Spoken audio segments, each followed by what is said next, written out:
शिवालिक सिंह ने कैसे यात्रा प्रारंभ की और किस तरीके से उसने प्रयास किया, कैसे अप डाउन्स आए, किस तरीके से उस अप डाउन्स में अपने मेंटल लेवल को मजबूत रखा, तमाम तरीके के प्रश्न हैं और शिवालिक सिंह बताएगी। आइए सर।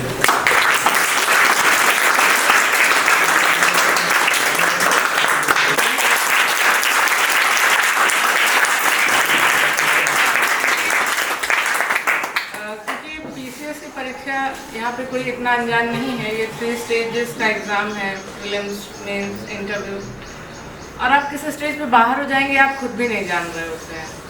इवन मेंस की स्टेज तो इतनी अनसर्टेन है कि आपको लगेगा कि आप बहुत अच्छा करके आए हैं, शायद आपका PDF में रोल नंबर ही ना हो, और कभी लगेगा कि ये पेपर तो एवरेज हुआ था, उसमें बहुत अच्छे नंबर हों। मैंने ऐसा इसलिए कहा क्योंकि प्रीलिम्स में फिर भी आप आंसर की से मैच कर लेते हैं कि हाँ इतने क्वेश्चंस हैं तो हम कट ऑफ हमारा हो जाएगा। बट मैं करना चाहूँगी कि कैसे मैं इस संस्थान तक आई। तो उसमें मैं ये अपना DLED में कर रही थी, तो वहाँ पे कुछ मेरे सीनियर्स थे, तो वो अपना लंच ब्रेक में आ जाते थे यहाँ पे पढ़ने के लिए कोचिंग। तो क्योंकि पढ़ाई तो मैं भी थोड़ी बहुत GST देखना स्टार्ट कर दी थी, लेकिन तो मुझे पता नहीं था, मुझे समझ में नहीं आ रहा था कि सिर्फ पढ़ लेने से नहीं होता, ये मुझे भी समझ में आने लगा था। हमसे क्वेश्चंस ही नहीं हो रहे हैं, PYQ हम नहीं समझ पा रहे हैं, तो हम करें क्या। तो मैं ऐसी कोई जगह या ऐसा कोई संस्थान, ऐसा कोई टीचर ढूंढ रही थी। तो वहाँ पे जब मैंने उन सीनियर्स से पूछा कि आप लोग कहाँ चले जाते हो लंच में, तो उन लोगों ने इस संस्थान का नाम बताया। तो तब मुझे लगा कि मुझे भी जाना चाहिए, देखें कि कैसे टेस्ट होते हैं, कैसे क्लासेस होती हैं।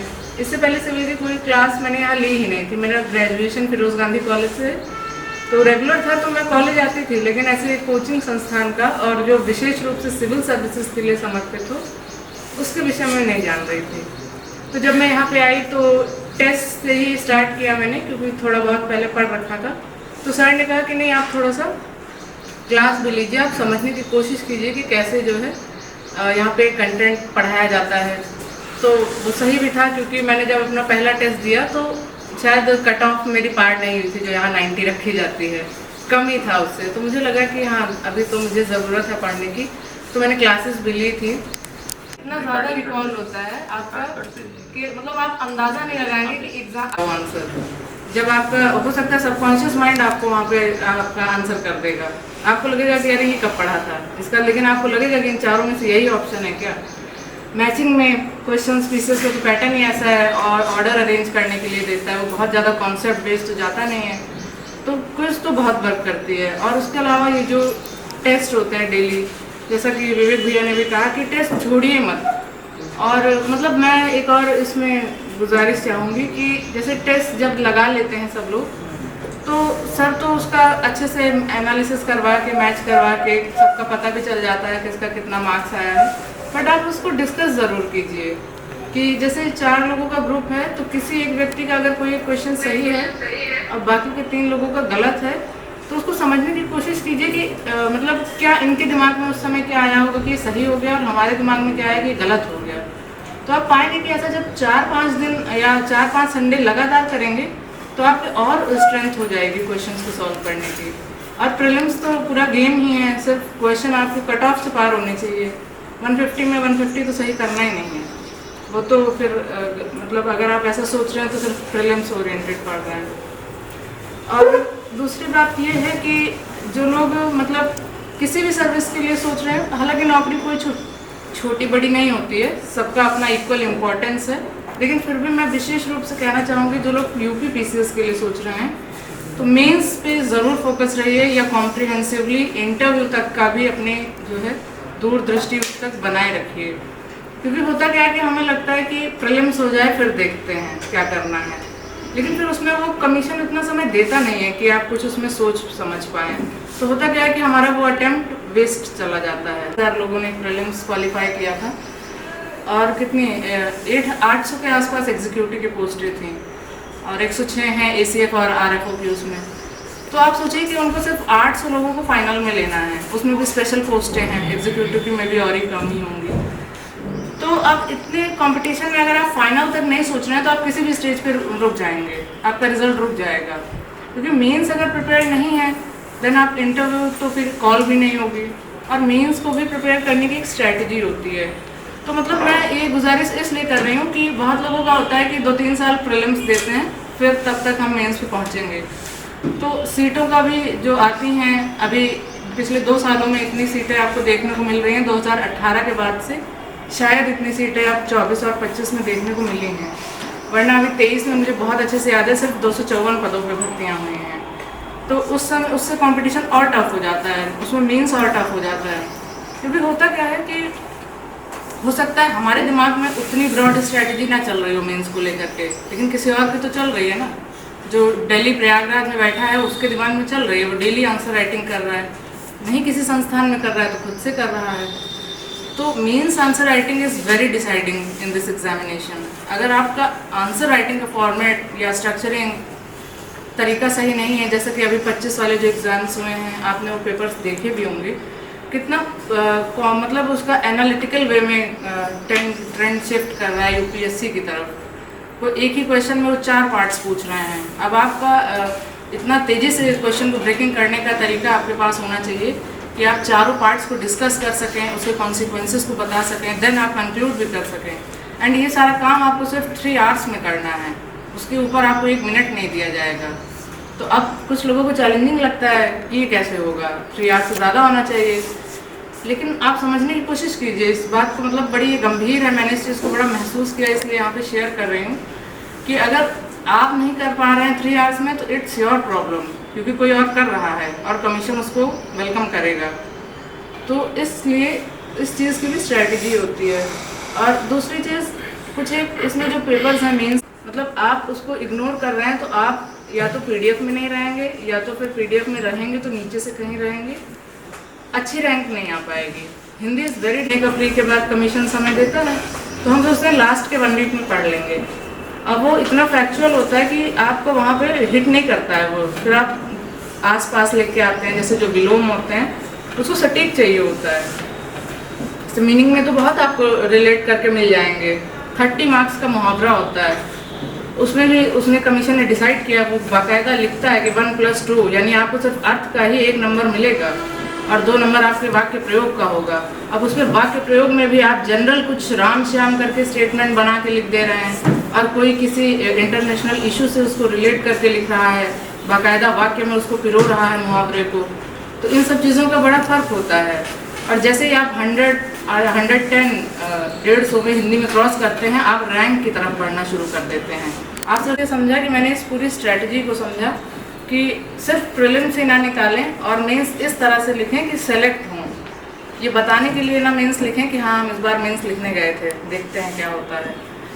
तो जब आप इस नज़रिए से जाएंगे तो फिर ये तो कहा भी गया है कि God helps those who helps themselves, तो फिर ईश्वर भी साथ देता है, ऐसा नहीं है। और प्रैक्टिस का, आंसर राइटिंग प्रैक्टिस का नो डाउट बहुत ही मेजर रोल है इस एग्ज़ाम में, क्योंकि टाइम मैनेजमेंट भी आप तभी सीखते हैं प्रैक्टिस के दौरान ही। क्वालिटी कंटेंट कैसे डालना है, ये सारी स्ट्रैटेजी आप जो है एग्ज़ाम में बैठ के उस 3 घंटे में नहीं बना सकते। आपके पास प्रॉपर हो सके तो कुछ ऐसे सर्टेन टॉपिक्स आते हैं, जब PYQ का एनालिसिस आप करेंगे उसमें सेट होता है, सिटीजन चार्टर है, सेल्फ हेल्प ग्रुप्स है, NGOs हैं, कमीशन सेट है, उसका पैटर्न वो पूछेगा ज़रूर। तो हो सके तो आपके पास इंट्रो और कंक्लूजन आपके पास हो, एक दिमाग में हो कि हम इस पर ये डालेंगे क्वेश्चन आएगा तो। और 4-5 क्वेश्चन आपको 20 प्रश्न में ऐसे मिल जाएंगे। ऐसा नहीं है कि ब्लैंक हो जाएंगे आप, और ब्लैंक होने का समय होता भी नहीं है। पर क्वेश्चन डिसाइड होता है 6 to 7 मिनट्स 8 मार्कर में एंड 10 to 11 मिनट्स 12 मार्कर में। और अगर जैसे किसी को लगे कोई क्वेश्चन बहुत बेहतरीन आ रहा है, बहुत अच्छा लिखते हैं और उसके साथ इनजस्टिस कर दिया आपने, और आप मतलब एक सोच के देखिए कि 20 प्रश्न हैं, जब समय निर्धारित है सबका और आप सब में से 1-1 मिनट काट रहे हैं, यानी आपने 20 मिनट ले लिया, तो वो 20 मिनट की भरपाई आप करेंगे कहाँ से? है तो 3 आवर से। इसका मतलब ये है कि आपके 3 से 4 प्रश्न छूटेंगे, और अगर 3 से 4 प्रश्न छूट रहे हैं तो आप लिस्ट से उसी दिन बाहर हैं। आप उम्मीद लगाइए ही मत कि आपका PDF में मेंस के समय लिस्ट में नाम होगा। तो इस चीज़ को, मतलब मैं ये सारी चीज़ें क्यों कह रही हूँ, क्योंकि सिर्फ पढ़ लेना और जाके लिख देना, इससे सिलेक्शन नहीं होगा। ये एक युद्ध है, और युद्ध रणनीति से जीते जाते हैं, तैयारी से जीते जाते हैं, केवल विचार से नहीं जीते जाते हैं।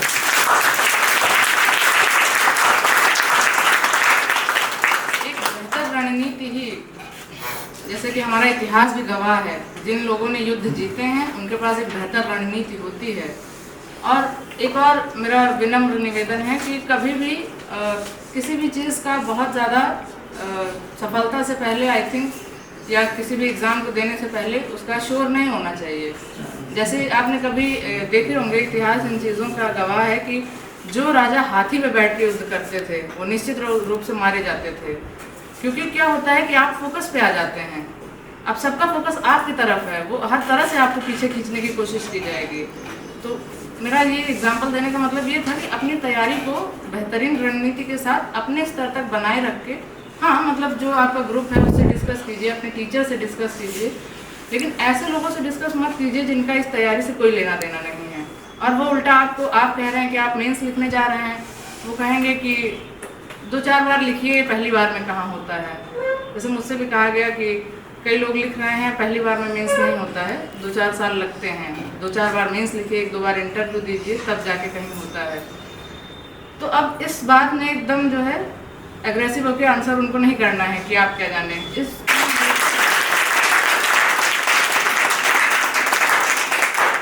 सब बातों का महत्व इसलिए है कि तैयारी है बहुत बड़ी, आप लोग समझ ही रहे होंगे। तो धैर्य बनाए रखना बेहद आवश्यक है, क्योंकि लोग आपको इम्पेशेंट करेंगे। आपके एक भी रिश्तेदार ऐसे जिनको आपसे 1% लेना देना नहीं है, आप जैसे उनको कहेंगे कि आप पीसीएस की प्रिपरेशन में और मेंस लिखने जा रहे हैं, वो तुरंत आपको कुछ ना कुछ ऐसा तत्व दे देंगे कि आपको लगेगा कि क्योंकि आपका भी हुआ नहीं रहता है तो आप भी डाउट में सेल्फ डाउट आ ही जाता है कभी ना कभी कि सही तो नहीं कह रहे हैं, कि किसी का 4 साल से नहीं हुआ तो हमारा कैसे होगा। तो ये सब बातें भी मतलब महत्वपूर्ण है इस तैयारी में, जब तक कि आप अंतिम रूप से इंटरव्यू ना दे लें। और इसमें जो पेपर्स हैं मैं थोड़ा सा उनकी स्ट्रेटजी बताऊंगी। जैसे जो जीएस के पेपर्स होते हैं, मैंने एथिक्स का नाम इसलिए लिया कि इस तैयारी में एथिक्स का इम्पोर्टेंस बहुत है। आप किसी और के प्रति जवाब दे रहें या ना रहें, चलिए 1 मिनट के लिए हम मान लीजिए आप अपने पेरेंट्स के प्रति भी जवाब देना रहें, बहुत लोगों को लगता होगा कि ठीक है हम कर लेंगे, लेकिन आप अपनी नज़रों में जवाब दे ज़रूर रहें। क्योंकि जब आप अपने आप से ये कह रहे हैं कि हम यूपी पीसीएस करना चाह रहे हैं, तो अपने आप से वो प्रश्न पूछिए कि क्या हम उस स्तर तक सोच रहे हैं, काम कर रहे हैं, या सिर्फ विचारों के स्तर पर खेल रहे हैं और खुद को ही गुमराह कर रहे हैं। क्योंकि अगर आप उस स्तर तक सोच नहीं रहे हैं तो फिर आप काल्पनिक दुनिया में हैं, और जैसे ही आपके 2-3 अटेम्प्ट्स खराब हुए फिर आप डिमोटिवेट होना शुरू हो जाएंगे कि हम कुछ हो नहीं पा रहे हैं पीसीएस में, और कहीं हो जाएंगे। बेशक ये तैयारी ही ऐसी है कि आपको कोई और रिजल्ट तो दे ही देगी एक ना एक, लेकिन जो आपका ड्रीम है, जो आप यहाँ सोच के आए होंगे सिविल सर्विसेज का, उसके लिए बेहद आवश्यक है। और इन सब में मेरा मनोबल कैसे बना रहा, अब ये महत्वपूर्ण है, क्योंकि मेरा भी 23 में भी प्रे नहीं हुआ था। तो उसके लिए तो मतलब मैं सर को बहुत बहुत धन्यवाद करती हूँ। सर ने मेरा मनोबल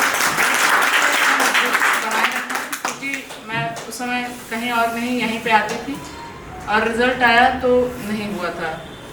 तो उस समय तो सर ने मुझे बहुत समझाया, मतलब आप आगे नेक्स्ट ईयर बहुत अच्छा करोगे, कर पाओगे। तो जब मार्कशीट आई तो मैंने सर को दिखाया तो सिर्फ 2 नंबर से रुका हुआ था। फीमेल्स की कट ऑफ 124 थी और मेरा 122 नंबर था। तो मतलब उस समय सर ने कहा कि आप मतलब एक जो होती है कि कोई आपको, जिस समय आप डिमोटिवेट हो रहे होते हो उस समय आपके साथ कोई पिलर बन के खड़ा हो। सर ने कहा आप मेंस पे काम करना शुरू कीजिए, आपका इस वर्ष ज़रूर होगा। अच्छे नहीं होते थे वो, और ना उनके पैरामीटर्स होते थे कि जो कमीशन में डिमांड है, लेकिन लिखना जो शुरू करना एक बात होती है। तो सर हमेशा हाँ बेटा ले आइए, मतलब मैं कुछ लिख के लाई हूँ, सर उसको इवेल्युएट करते ही करते थे कि ऐसे होना चाहिए, क्या होना चाहिए। तो वो जो सुधार जो मैंने यहाँ शुरू किया और जो आज कमीशन में एक्सेप्ट हुआ, मेरे आंसर एक्सेप्ट हुए तभी मैं यहाँ हूँ। तो जैसे मैं जो कहना चाह रही हूँ कि एक ऐसा व्यक्ति जो आपके लिए अवेलेबल है कि आप लिख के लाइए, हम देखेंगे। ऐसा नहीं है, सर के पास भी सुबह क्लास है, शाम में क्लास है, फिर संडे का टेस्ट शेड्यूल तैयार करना और सारी चीज़ों की तैयारी करना, क्या पढ़ाना है उसको, सर को खुद को भी पढ़ना, करंट अफेयर्स की स्टडी। करंट अफेयर्स का तो सेक्शन सब लोग समझ ही रहे होंगे, इम्पोर्टेंस भी है और वो उतना ही कॉम्प्लिकेटेड भी है। आप वो पढ़ें जो एग्ज़ाम में आए, इस चीज़ को लेकर के मतलब इसके लिए बेहतर रणनीति इतना आसान काम नहीं है कि आप करंट अफेयर्स, इतनी 50 मैगजीन्स मार्केट में चल रही हैं, आप जो पढ़ें वो एग्ज़ाम में आए तो यानी आप बहुत बेहतरीन रास्ते पे हैं। तो वो काम यहाँ सर आपको करके दे देते हैं। मतलब सोचिए कि कितना फ़िल्टर करते होंगे चीज़ों को, तब वो लेके आते हैं यहाँ पे। उसके अलावा सारी चीज़ों को बहुत बेहतरीन तरीके से डिज़ाइन करना, वेल ऑर्गेनाइज क्लास चलाना।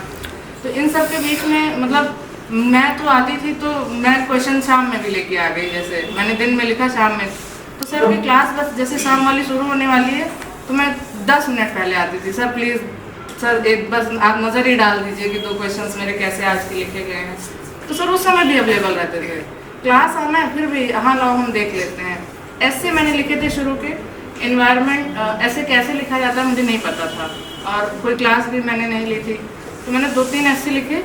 इतना आसान काम नहीं होता है किसी के एकदम ख़राब ऐसे को पढ़ना, बहुत हिम्मत चाहिए किसी के 10 पेज पढ़ना क्योंकि हम लोग भी अब पढ़ते हैं तो जैसे कोई लाता है कि प्लीज़ हमारा ऐसे देख दीजिए तो लगता है अरे हटाओ अभी तुम कुछ ऐसे लिख के आए हो गया नर्गल। तो लेकिन सर उसमें भी मैंने लिखा था, मुझे अच्छे से याद है, इन्वायरमेंट का कोई टॉपिक हो उसको ऐसे लिख दिए थे। अब मैं उसको पढ़ती हूँ तो मुझे खुद महसूस होता है कि ये ऐसे नहीं है, एक लेख था जिसको मैं ज़बरदस्ती सर को पढ़वाई 10 पेज लेकिन सर ने मतलब पूरे धैर्य और पेशेंस के साथ मेरा वो ऐसे पढ़ा। हालांकि सर ने उस समय मुझे सजेस्ट किया कि बेटा आपके डायमेंशंस इसमें नहीं है, कोटेशंस नहीं है, कोई स्टोरी नहीं है, एक बंधी संरचना नहीं है। लेकिन आप देखिए ना कि मैंने वो 10 पेज पढ़े, भले ही ख़राब थे लिखे, लेकिन सर ने ये सारी चीज़ें जो मुझे सजेस्ट की अगले वाले एस्से में 2-3 बार के एस्से में फिर वो आने लगी, और धीरे धीरे फिर वो समझ में आने लगता है जब आप रेगुलर लिखते हैं। तो ये सारी चीज़ें मैं इसलिए कह रही हूँ कि जब आप अपने स्तर से शुरुआत नहीं करेंगे तो शुरुआत कभी नहीं हो पाएगी।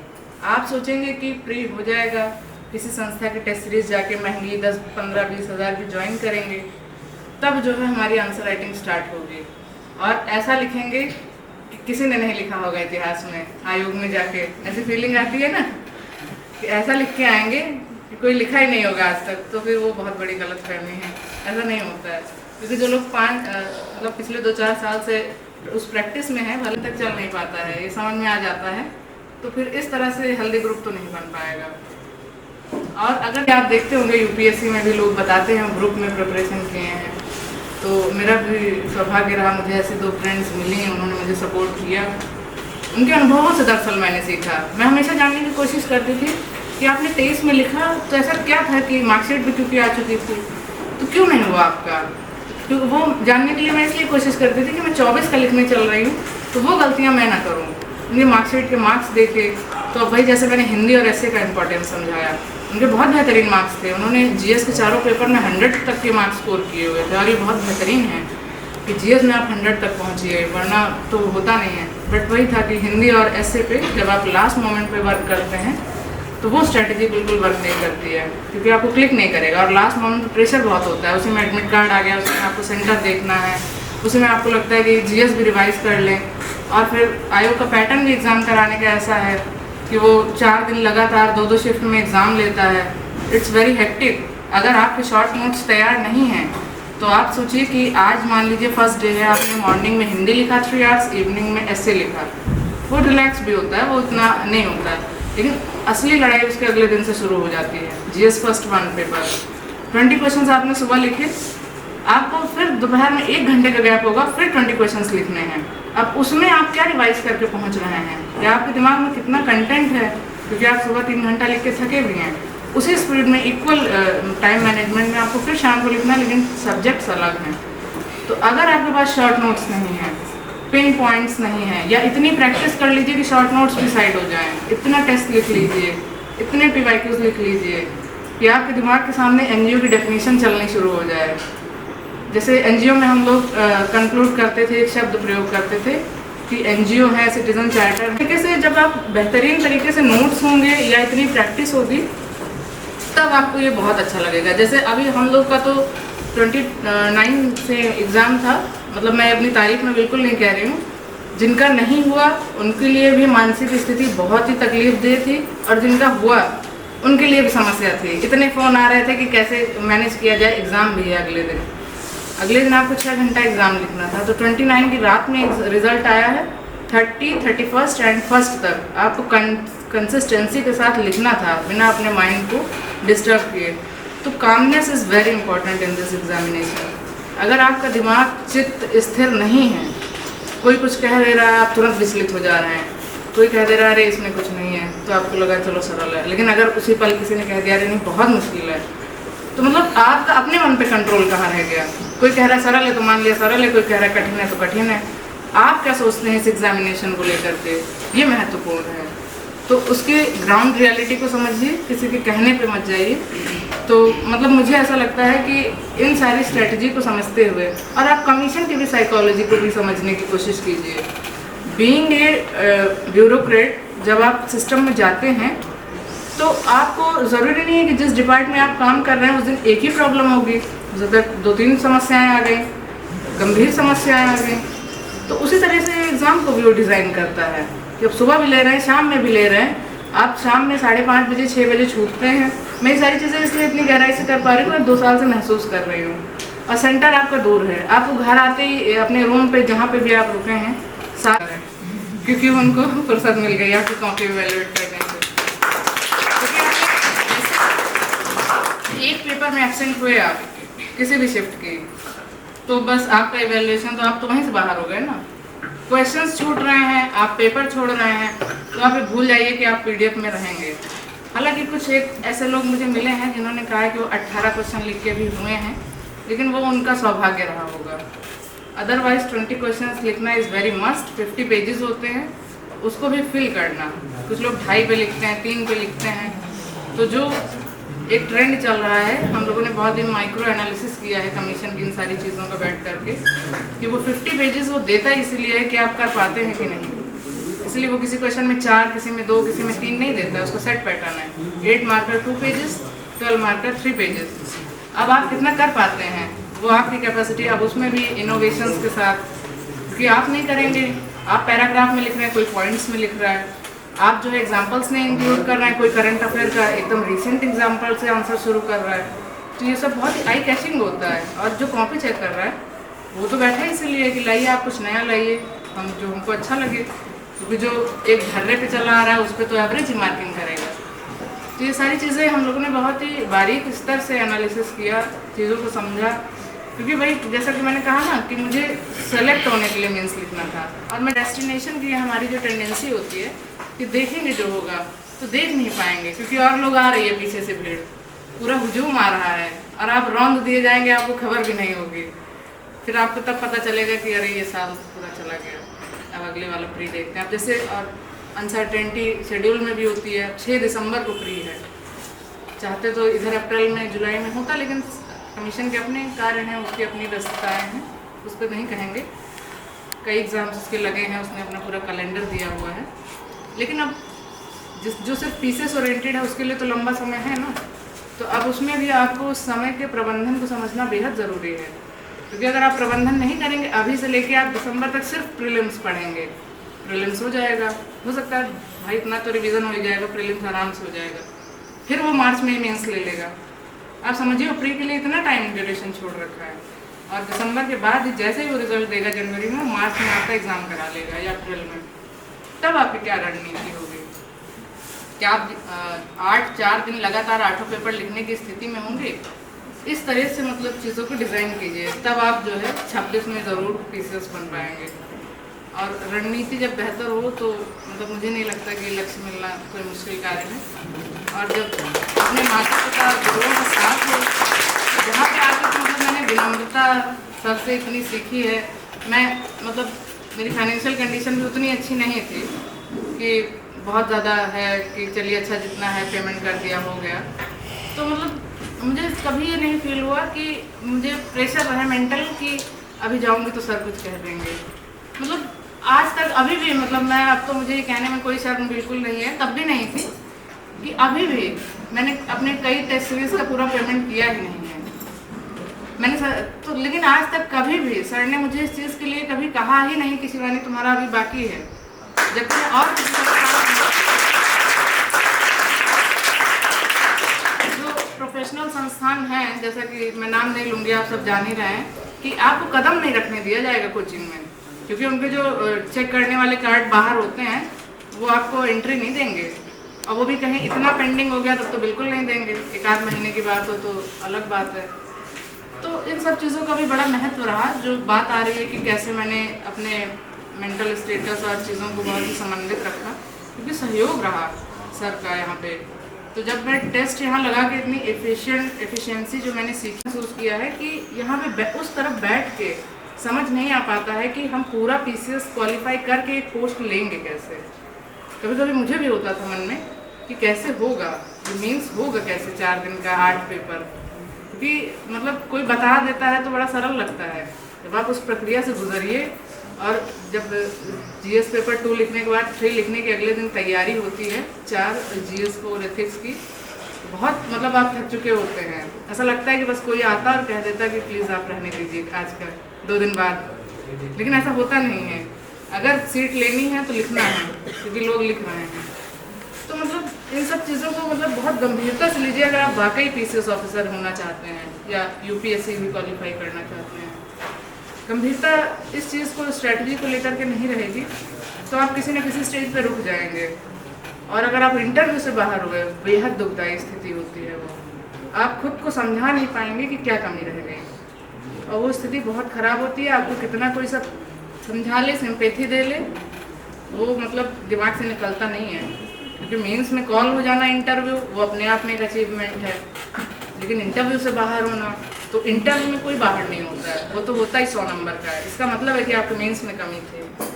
मेंस और इंटरव्यू के एग्रीगेशन से ही आपको पोस्ट मिलती है, रैंक मिलती है।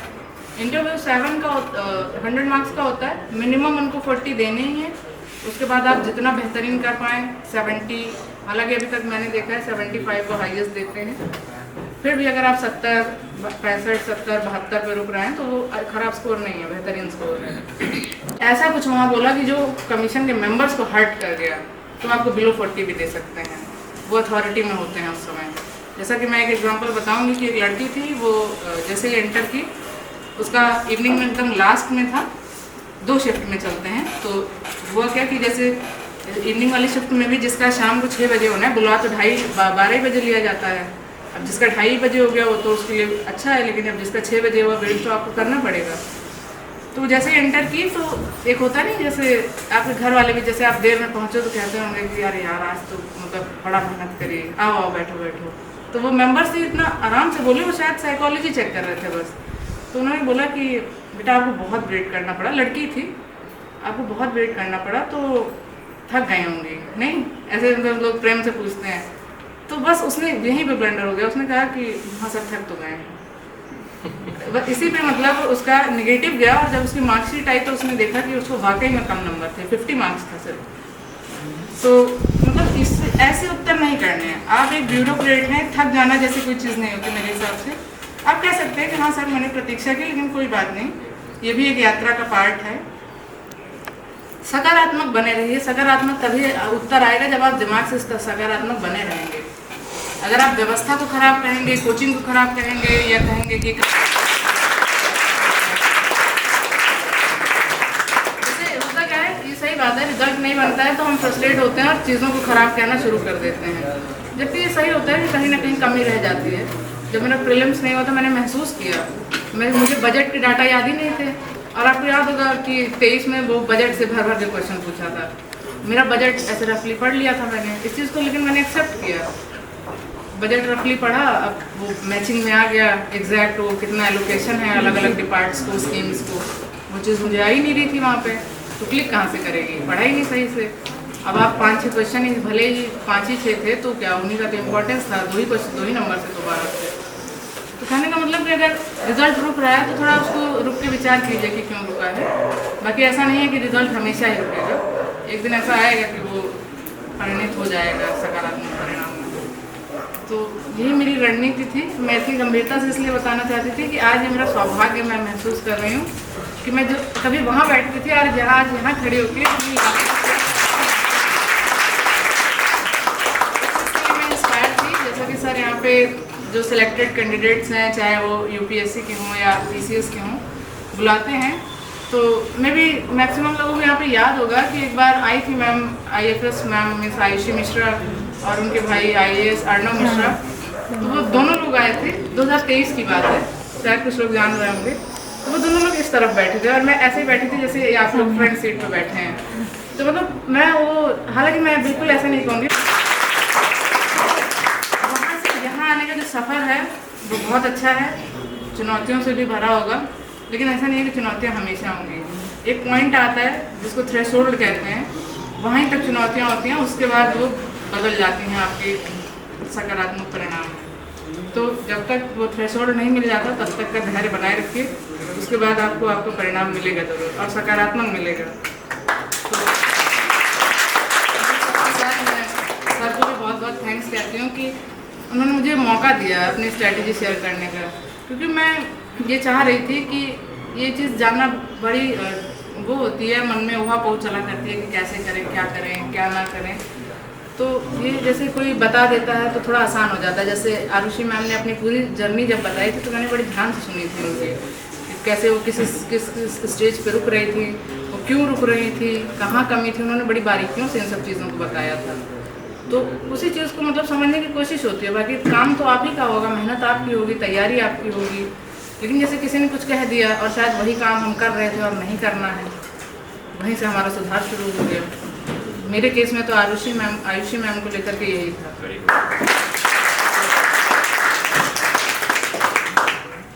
इन्हीं सब बातों के साथ मैं सर को बहुत बहुत दोबारा धन्यवाद कहती हूँ कि उन्होंने मुझे मौका दिया कि सबके साथ मैं अपनी ये तैयारी शेयर कर सकूँ, रणनीति। और भगवान गणेश को भी मेरा पुनः कोटि कोटि धन्यवाद और नमन।